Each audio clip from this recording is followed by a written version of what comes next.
Bonjour et bienvenue dans notre émission Sagesse bouddhiste. On fait parfois des rencontres spirituelles déterminantes, une ambiance sereine, un sourire bienveillant ou encore un enseignement particulier qui vous touche et vous transforme. C'est l'expérience vécue que va nous faire découvrir aujourd'hui notre invité, l'écrivain Alain Durel. Alors qu'il visitait le Sri Lanka il y a quelques années, il a été saisi par les enseignements écrits de Godwin Samararatne, un maître laïque du bouddhisme Theravada, aujourd'hui disparu, plutôt connu du monde anglophone et dont le livre a bouleversé notre invité au point d'en changer sa vie et de vouloir le faire connaître. Depuis cette rencontre, Alain Durel enseigne la méditation Vipassana. Alain Durel, bonjour. Bonjour. Alors, vous êtes écrivain et philosophe. Vous enseignez donc la méditation Vipassana au Centre bouddhique international du Bourget. Et vous avez donc publié récemment les enseignements de Godwin Samararatne sur la méditation Vipassana, un livre qui va contribuer à faire connaître justement ce grand maître aux lecteurs francophones. Je l'espère. Mais avant cela, vous étiez homme de théâtre. Et c'est à la suite d'une rencontre avec un ermite dans les années 80 que vous vous êtes mis en quête de sagesse et de vérité. Alors vous avez parcouru un peu le monde à la rencontre de plusieurs grandes traditions spirituelles, par exemple, je crois en Grèce, sur le mont Athos, près des orthodoxes, mais aussi auprès de Thich Nhat Hanh et de Tokuda Sensei. Tout à fait. Donc un parcours varié, très riche, mais qu'est-ce qui vous a conduit au bouddhisme ? Écoutez, en fait, c'est tout à fait par hasard, lors d'un voyage touristique que j'ai fait au Sri Lanka pour découvrir en fait la faune sauvage du Sri Lanka. Donc, je passais à Kandy et j'ai eu la chance de visiter le temple de la dent du Bouddha, qui est un des lieux saints du bouddhisme. Et là, j'ai rencontré un jeune moine tout à fait sympathique et anglophone, auquel j'ai posé en fait toutes les questions que j'avais sur le bouddhisme, car je connaissais très mal, pour ne pas dire pas du tout, en fait, la forme du bouddhisme ancien, du bouddhisme Theravada. Et ce jeune moine, en fait, a répondu à toutes mes questions, donc c'était absolument extraordinaire. Et il m'a conseillé de lire donc un texte d'un instructeur laïque sri-lankais, Godwin Samararatne. Et je me suis plongé dans la lecture de ce livre. Alors, c'était un livre en anglais qui s'appelle The Beautiful Way of Living, donc tout un programme. Et ça a effectivement été une véritable révélation. En fait. Alors, en quoi, justement, ces écrits de Godwin Samararatne vous ont-ils été une révélation ? Alors, comme vous l'avez dit, c'est vrai que j'ai eu un long parcours. J'ai traversé plusieurs traditions. En fait, j'ai médité pendant à peu près 40 ans, différents exercices spirituels, etc. Mais en fait, il me manquait quelque chose.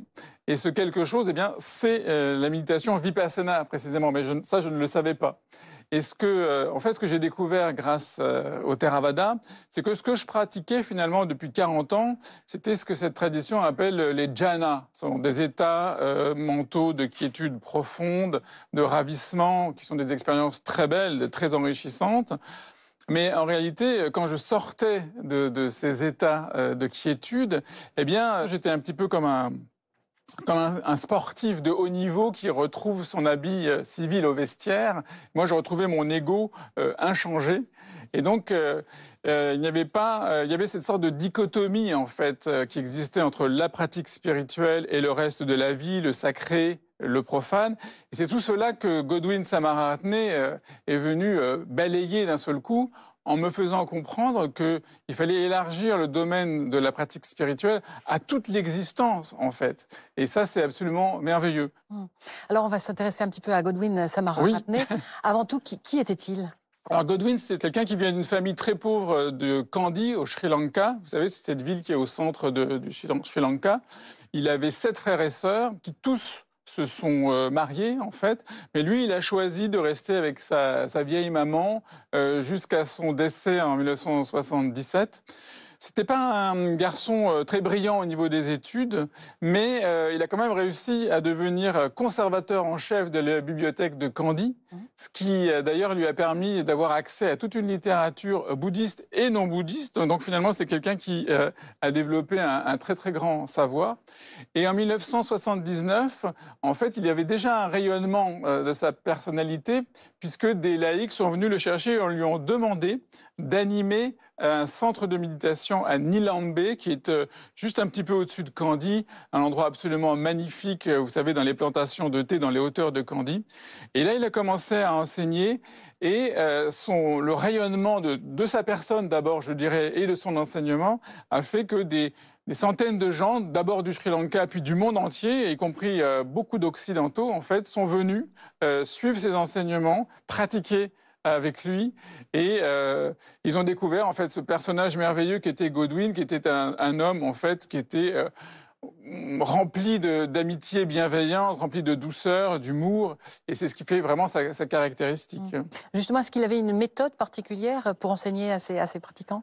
Alors je dirais qu'il n'avait pas une méthode, en fait, c'était une boîte à outils, parce qu'il était d'une grande créativité hein, en termes de méthode.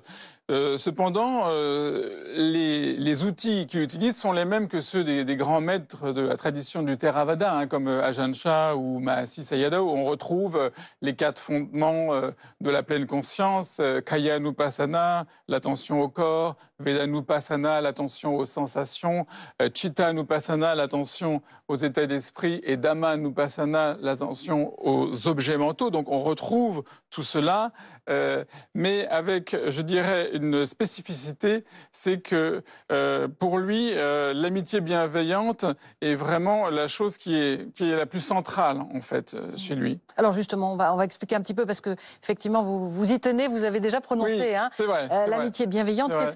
Comment Godwin Samararatne l'abordait-il? Alors en fait, l'amitié bienveillante chez lui, c'est intéressant parce que dans la tradition du bouddhisme Theravada, elle existe, hein, elle est présente, j'ai envie de dire presque omniprésente, mais tous les grands maîtres enseignent la pratique de Vipassana et ils associent la pratique de la méditation bienveillante.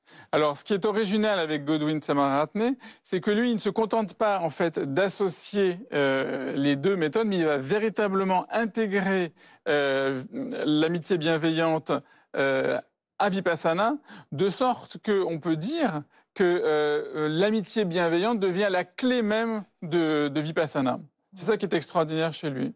Mais à quoi s'applique justement l'amitié bienveillante? Alors, l'amitié bienveillante, comme vous le savez, elle s'applique d'abord à soi-même, puisqu'on ne peut pas aimer les autres si on ne s'aime pas soi-même. Donc, il y a cette pratique de l'amitié bienveillante sur soi-même, sur les autres. Il nous conseille, c'est toujours, j'aime beaucoup cette expression, de devenir notre meilleur ami. Mais ce qui va être original chez Godwin, c'est qu'il va appliquer l'amitié bienveillante à nos émotions négatives. Alors, ces émotions négatives, Godwin Samararatne en fait aussi un point central hein, de son enseignement. Absolument. Pourquoi insiste-t-il sur ces émotions négatives? Alors, parce qu'en fait, les émotions négatives, au fond, ce sont celles qui nous apprennent le plus sur nous-mêmes. Hein, quand nous éprouvons une émotion négative, alors la liste est très longue, hein, quand nous nous mettons en colère ou quand nous avons du ressentiment, de la jalousie, etc., etc. Au fond, qu'est-ce que nous faisons? Eh bien, nous les rejetons, ce qui est tout à fait naturel, nous nous y opposons. Et alors, là où Godwin est tout à fait très subtil par rapport à ça, c'est qu'il nous dit que ça sert à rien de lutter contre les pensées, de lutter contre les émotions négatives. Notre vie est suffisamment remplie de combats pour que nous fassions pas de la méditation un autre champ de bataille. Donc, ce qui est original, si vous voulez, avec lui, c'est qu'il compare, en fait, si vous voulez, les émotions négatives à des invités indésirables qui viendraient, par exemple, s'inviter à votre anniversaire. Vous voyez. Donc, vous avez le choix. Donc, vous avez ces personnes qui frappent à la porte. Vous pouvez les refouler, c'est le cas de le dire, et créer une esclandre et gâcher votre anniversaire. Ou alors, et c'est la solution qu'il propose, vous pouvez les accueillir, les introduire, leur offrir une tasse de thé et un morceau de gâteau et les écouter. Et c'est précisément cette écoute particulièrement attentive qui va désamorcer en fait leur charge négative et destructrice, puisque vous savez que c'est précisément en leur résistant que nous leur donnons en fait leur force. Et donc, cette observation des émotions négatives, des ressentis et des émotions négatives va permettre d'avoir une connaissance.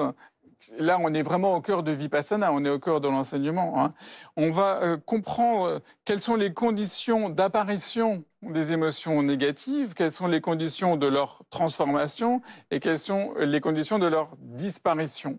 Et cette vision pénétrante, car c'est le sens même du mot Vipassana, la vision pénétrante, Cela va nous permettre de découvrir au fond les 3 caractéristiques, c'est-à-dire le fait que toutes ces émotions sont impermanentes, que toutes ces émotions sont insatisfaisantes, ça nous le savions, et aussi, et là c'est peut-être le cœur de l'enseignement du Bouddha, qu'elles sont dénuées de substance propre, elles sont dénuées de soi, ou pour le dire autrement, elles sont sans propriétaire. Et donc cette vision, c'est la vision pénétrante, c'est cette compréhension incroyable qui permet de dissoudre en réalité ces émotions négatives et de nous faire accéder en fait à cet état de bonheur un peu plus durable que ceux auxquels nous sommes attachés dans la vie quotidienne. Pour revenir à l'amitié bienveillante, est-ce qu'il n'y a pas un risque, quand on l'applique au quotidien, à être exploité ou ridiculisé peut-être? Oui, quand on applique l'amitié bienveillante, on va se laisser marcher sur les pieds, on va être dans un état de passivité. C'est tout à fait faux. Et pour cela, Godwin racontait une histoire assez amusante. Si vous permettez, je vais la raconter le plus brièvement possible. C'est l'histoire d'un cobra qui pratiquait l'amitié bienveillante. Alors le cobra dans la jungle était là, que tous les êtres soient heureux, que tous les êtres soient en paix, que tous les êtres soient heureux. Et il y avait une petite dame à moitié aveugle qui vivait à l'orée de la jungle, qui venait ramasser du bois de chauffage. Alors elle vient, elle ramasse son bois de chauffage et elle voit le cobra, et comme elle est presque aveugle, elle le prend pour une corde et elle s'en sert pour empaqueter le bois de chauffage, mais notre cobra, en fait, qui pratique l'amitié bienveillante, continue à dire que tous les êtres soient heureux. Donc, il se laisse complètement envelopper comme une vulgaire corde. La grand-mère amène le bois chez elle et puis le serpent profite d'un moment d'inattention pour s'échapper dans la forêt. Alors il est très mécontent, il a mal partout, il va voir son maître de méditation et lui dit « Écoutez, maître, vous m'avez enseigné la méditation de l'amitié bienveillante et voilà ce qui m'est arrivé. » Et alors le maître lui dit « Mais tu n'as pas pratiqué la méditation de l'amitié bienveillante, tu as pratiqué la méditation de l'amitié bienveillante stupide, car tu aurais dû savoir une chose, c'est qu'il fallait siffler. Si tu avais sifflé, la vieille dame qui n'y voyait pas aurait reconnu que tu étais un serpent et elle ne t'aurait pas... Voilà. Alors, c'est quoi la morale de cette histoire? Elle tient tout entière finalement dans une parole du Bouddha qui dit « Se protéger soi-même, c'est protéger les autres, et protéger les autres, c'est se protéger soi-même. » Voilà, donc l'amitié bienveillante, c'est pas se laisser marcher sur les pieds, loin de là, c'est chercher le bien de l'autre, son propre bien et le bien des deux, en fait. Juste une dernière question pour finir. La postérité de Godwin Samararatne, Oui.